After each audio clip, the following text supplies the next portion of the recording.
milliards. On donne 27 milliards à la CEI pour faire une révision. Et vous faites mal votre travail. Et nous, derrière, on vient faire votre travail derrière vous. Et on vous dit, dans votre travail là, voilà ce que vous avez fait qui n'est pas bien. Voilà ce que vous avez oublié. Ou bien voilà des erreurs, voilà des irrégularités qu'on a retenues de votre travail. Mais la CEI doit nous féliciter. La CEI doit nous dire merci. Mais la CEI ne nous dit pas merci. La CEI dit non, laisse ça. Ah bon? Donc les irrégularités là, ça vous arrange. Ça vous arrange. Et même, regardez quelque chose. Regardez quelque chose. Hier sur le plateau de NCI. Hier sur le plateau de NCI. Ils n'envoient pas la CEI. Les agents de la CEI à qui on a donné les 27 milliards pour nous faire une liste crédible qui peut épargner les Ivoiriens d'une nouvelle crise. Ce n'est pas eux qui viennent. Hein. C'est les partisans de Ouattara qui viennent et qui viennent défendre le mauvais travail de la CEI. Comment vous comprenez ça? Ça veut dire que la CEI appartient au RADP.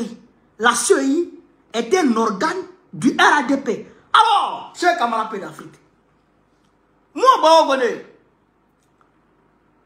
tu me donnes le sifflet pour arbitrer un match Real de Madrid, Africa Sport d'Abidjan.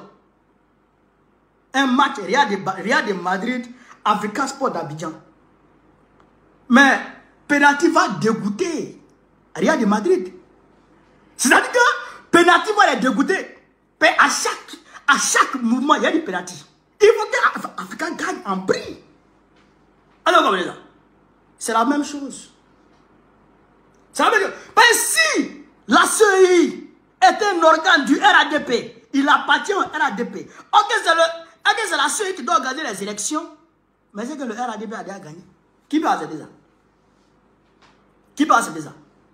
Mais Vinicius va se fâcher contre moi. Il va dire, mais mon frère, pourquoi depuis la tissu de la tige? Hein? Mbappé même va se fâcher. Parce que même si Mbappé marque, il a dit là-bas. Hein? Je vais aller regarder là-bas et puis il va dire ça là, c'est pas but. Tu vas venir. En tout cas, tant que moi je suis sur le terrain, en tout cas, rien de bagaille. Alors vous comprenez, donc c'est le même cas. Alors le président Mao dit, c'est ça qui a créé la guerre en 2010. Et on a vu Baba Yacouba.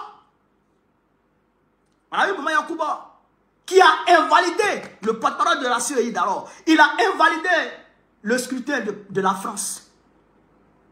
Oui, il a invalidé le scrutin de la France. Qui a pris sur lui pour aller déclarer des résultats qui ne sont pas encore consolidés à la CEI centrale. On a vu Youssou Bagayoko, président de la CEI d'alors, qui a écrit à la Cour constitutionnelle, Monsieur le Président de la Cour constitutionnelle, mon délai est passé. Je ne peux plus, je ne suis plus en droit de déclarer les résultats. Parce qu'il ne pouvait plus. Lui, il a, je crois, 6 jours. Les 6 jours sont passés. Donc, il ne peut plus vis-à-vis de la loi. Quand l'ambassade de France, l'ambassadeur de France et l'ambassadeur des États-Unis d'alors, c'est-à-dire Barack Obama et puis Nicolas Sarkozy, les deux battent bien. Hein? Non. On dit, bah, on va voir le grossier. Bon, ça m'a échappé. En tout cas, ça les suit là-bas. Chaque matin, ça les suit. Barack Obama et puis Nicolas Sarkozy, ils sont allés prendre en otage. Ils sont allés le prendre. Fusil sur la tempe. Fusil sur la tempe. Ils ont pris ses enfants en otage. Sa famille a été prise en otage. Et ils l'envoient à l'hôtel de golf. Tu dis, Ouattara a gagné ou on te liquide. C'était un film de bandit, de voyou. Mais vous n'avez pas vu Sarkozy Sarkozy a été condamné pour voyousie. Sarkozy, il est condamné à 7 ans pour voyousie. C'est un voyou de grand chemin. Sarkozy là, il a arraché la femme de son meilleur ami. Sarkozy que vous voyez comme ça là. il a arraché la femme de son meilleur ami. Le jour de son élection, le jour où il a gagné les élections pour être président en France, là, sa femme là l'a quitté le même jour. Parce qu'il allait tromper la femme là encore avec une petite fille. Ça veut dire que c'est un bandit de grand chemin. Ça veut dire que comme ça là. Donc, Sarkozy et puis Barack Obama, l'arnaque du 21e siècle. Barack Obama, c'est l'arnaque du 21e siècle. Nous, tous les Noirs, on pensait qu'il venait pour nous dire, c'est un maudit délinquant. Hein? Il n'y a pas encore un président, un président américain qui a fait plus de mal aux Africains que Barack Obama, je ne vois pas dans l'histoire. Peut-être que ça peut exister, hein? Moi je ne vois pas. Un président américain qui a fait plus de mal à l'Afrique que Barack Obama, bon, je ne vois pas. Je ne vois pas. On va dire Bush, dans le Moyen-Orient, il a fait du mal, il a fait sale. Mais en Afrique, Bush même, là, il s'est abstenu de faire ce genre de mal aux Africains. Mais c'est Barack Obama qui a fait ce mal aux Africains. Vous comprenez? Donc, pour éviter que ce qui s'est passé en 2010 se répète en 2025, le président va dire, on sort de cette CEI et on va combattre cette CEI pour que son pied se redresse. En d'autres termes, ça veut dire, on va exiger non seulement la réinscription du président Laurent Gbagbo, celle de Guillaume Soro, celle de Charles Blé Goudé, celle de tout. En fait, une élection inclusive déjà. On va exiger ça d'abord. D'abord. Après ça, on va exiger l'audit international de la CEI. Vous voyez maintenant, quand en 2010, le président Gbagbo a demandé aux gens, à la communauté internationale de venir recompter les voix, ils ont refusé, non? On dit de soumettre à audit international la CEI là. Les mêmes refusent. Vous avez vu, non? Vous avez vu, non? Donc, au lieu d'organiser, au lieu d'attendre une crise post-électorale, on préfère avoir une crise pré-électorale. On se frappe et puis on trouve un consensus pour organiser une élection. Parce qu'une crise pré-électorale est mieux qu'une crise post-électorale. Parce qu'une crise post-électorale se fait avec l'énergie du désespoir. À ce moment, le désespoir a pris les gens, donc les dérives sont débordantes. Vous comprenez ça? Ça déborde. Donc pour éviter ça, on s'allume maintenant, on trouve les solutions et puis on va aux élections tranquilles. C'est ça qu'il faut faire. Mais dans la crise pré-électorale, quelqu'un peut tomber. Hein? Dans la crise pré-électorale, quelqu'un peut tomber. Vous comprenez ça?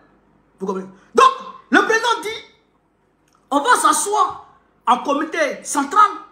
C'est l'organe du parti qui donne des décisions, qui prend les décisions les plus fortes. C'est l'organe du parti qui prend les décisions les plus fortes. Donc, on va aller s'asseoir. Et puis, on va décider de la marche à suivre. Est-ce que on lance des manifestations en même temps? Ou bien, on donne un délai au pouvoir en place pour nous trouver, pour ouvrir un dialogue direct, sans quoi on rentre en mouvement. Et vous avez vu, moi-même j'ai pensé que c'était d'un commun accord que le PPACI et le PDCI avaient décidé de se retirer. Mais ils ne savaient pas que on avait parlé par télépathie. Ils ne savaient pas que entre nous deux là, on était secoués par le même mal. Dès qu'on est sorti, le PDCI a eu le réflexe de sortir. Ça veut dire que on va se mettre ensemble. On va se mettre ensemble pour frapper sur Draban. Or, quand le PDCI et le PPACI se mettent ensemble, ça peut faire mouche. Donc, je suis sûr que quand Nous, on va finir notre comité. Le comité central va sortir les décisions. Ces décisions-là, je pense que seront communiquées au PDCI RDA. Et ensemble, on va trouver un moyen. Comment? Pour faire pression. Parce qu'il faut qu'on fasse pression sur Dramane. Dans les rues. Dans les rues. Parce que maintenant, là, on a tout dit. On a tout fait. Frère, on a tout fait. Mais le gars, il ne veut pas entendre raison. Donc maintenant, là, on sera dans la rue. C'est pourquoi le président dit, la base, apprêtez-vous. Mobilisez-vous. Attendez le mot d'ordre. Les mots d'ordre. Mobilisez-vous et attendez les mots d'ordre. Et je suis sûr, quand les mots d'ordre seront lancés, on ira chercher le Waworo.